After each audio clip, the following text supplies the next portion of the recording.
At ngayon po sa ating pong pangunahing balita, nagsisiuwian na nga sa Metro Manila ang mga nagbakasyon sa lalawigan noong holiday season. Sa Parañaque Integrated Terminal Exchange o PITX, blockbuster daw ang dami ng tao noong weekend. Sa dami po ng mga nag-uuwi ang biyahero sa tansya ng PTEX, umabot po sa higit na 100,000 pasahero ang dumagsa sa terminal. Siksikan din ang mga pasahero sa mga terminals ng NAIA. Nitong weekend ay umabot din daw sa 160,000 ang bilang ng mga pasahero sa lahat ng terminal ng paliparan. Mas marami ho naman ang pasaherong dumating sa mga pantalan.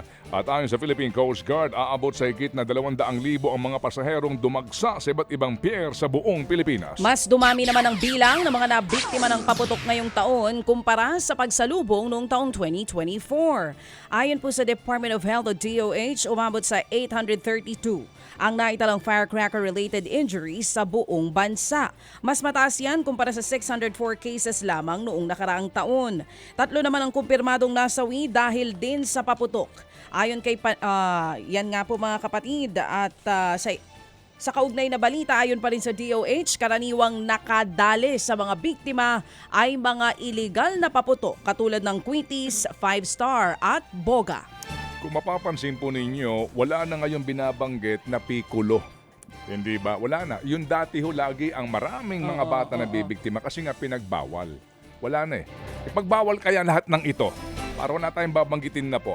Tiniyak po naman ng AFP na nanatili silang tapat sa bandila sa Ligang Batas at sa mandato ho nilang protektahan ang publiko sa kabila po ng mga away sa politika. Sinabi yan ng AFP, bunsod nga po ng rigodon sa National Security Council kung saan inalis po ni Pangulong Marcos Jr. si VP Sara Duterte at ang mga dating Pangulo sa naturang konseho. Babala ng makabayang block ng Kamara, posibleng magdulot ang ginawa ng Pangulo ng hindi pagkakaunawaan sa hanay po naman daw ng militar. Pero pagtitiyak po ng AFP na tiling tapat at profesional ang kanila pong organisasyon at mahigpit pa rin daw ang kanilang pagsunod sa tinatawag na chain of command. Binatikos naman ni dating presidential spokesperson Salvador Panelo ang pag-alis kay Vice President Sara Duterte bilang miyembro ng National Security Council o NSC.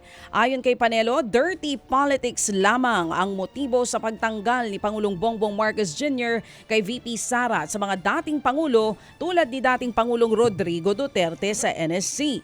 Ang giit pa ni Sal Panelo, tinanggal lang din ang mga dating Pangulo sa Security Council para hindi pagbukain na si VP Sara talaga ang target alisin ng palasyo.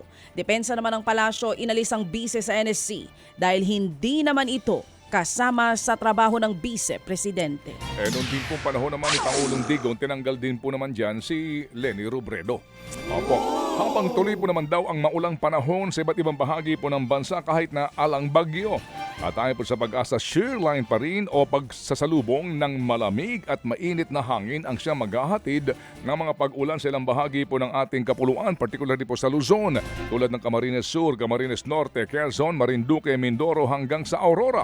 Hanging amihan po naman daw ang magpapaulan sa Ilocos Region, Cagayan Valley, Cordillera at Central Luzon, habang Intertropical Convergence Zone po naman o ITCZ ang siyang makakaapekto sa ilang bahagi po ng Kabisayaan at maging sa Mindanao. Sa Metro Manila magiging makulimlim at meron po mga maula-ula, mga manakanaka at pabugso-bugsong localized thunderstorm.